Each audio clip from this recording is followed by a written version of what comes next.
Ons het verlede week begin met die reeks Tronke sonder tralies en ons het gekyk na die eerste tronk sonder tralies wat ek en jy moontlik in kan leef is, wat ander mense van my dink.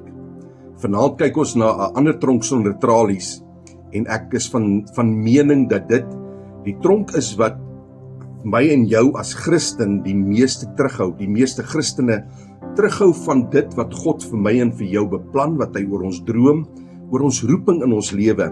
En dis die tronk van om in die verlede te lewe, om in my verlede wat my vashou, wat my geketting hou in hierdie tronk sonder tralies. En as daar een persoon is wat daaraan gekoppel kon word, is dit Paulus, met alles wat hy gedoen het en dit wat hy dit wat hy gedoen het voordat hy God ontmoet het. Maar luister wat sê hy in Filippense 3 vers 13 en 14. Hy sê, broeders, ek reken nie dat ek dit self gegryp het nie, maar een ding doen ek. Hy fokus daarop. Een ding doen ek, daarop konsentreer my hele lewe.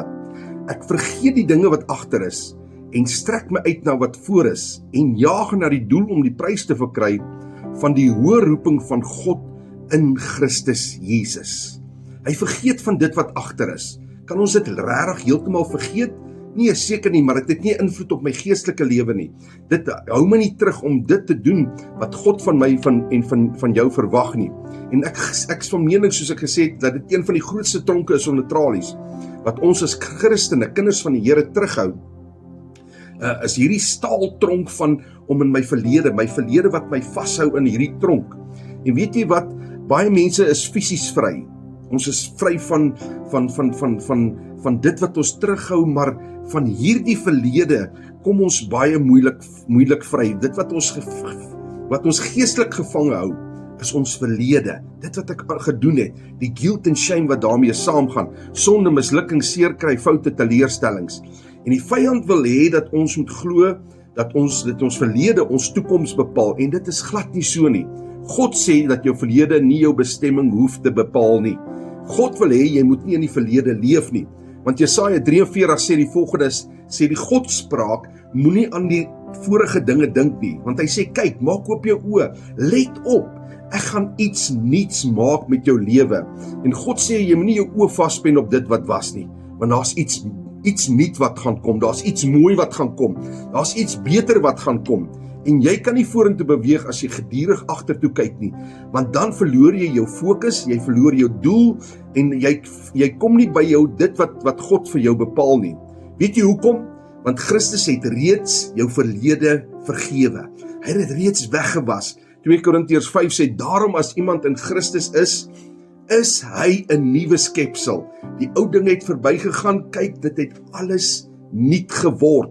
En jy kan 'n nuwe lewe hê, weg van jou verlede, nie dat jou verlede invloed in jou huidige geestelike toestand kan hê nie. God het ons vergewe en hy gebruik dit nie teen ons nie. Die duiwel gebruik ons verlede teen ons, maar God wil nie. Hy sê hy werp ons sondes in die diepste van die see en hy dink nooit weer daaraan nie. So hy wil nie jou verlede gebruik nie, hy wil iets nuuts maak. En die vraag is nie of God jou vergewe het nie.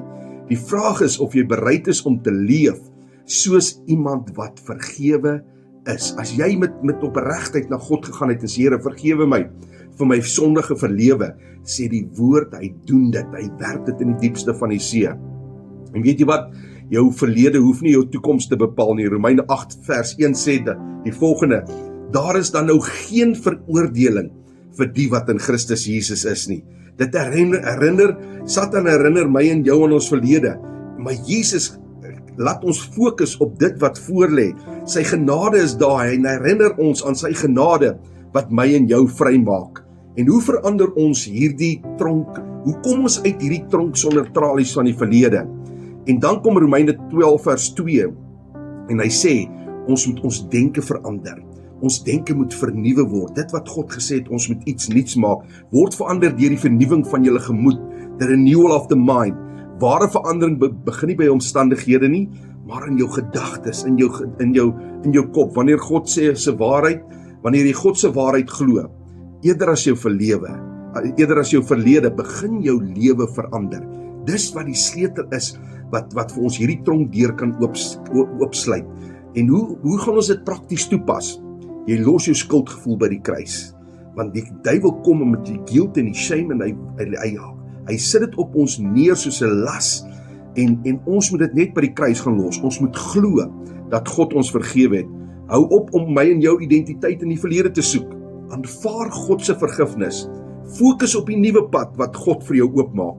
Leef elke dag wat deur Christus nuut gemaak is. Daai persoon wat ek nie meer is nie, sien dit jouself in die spieël en God gaan vir jou hierdie tronkdeur oopmaak deur sy kosbare bloed.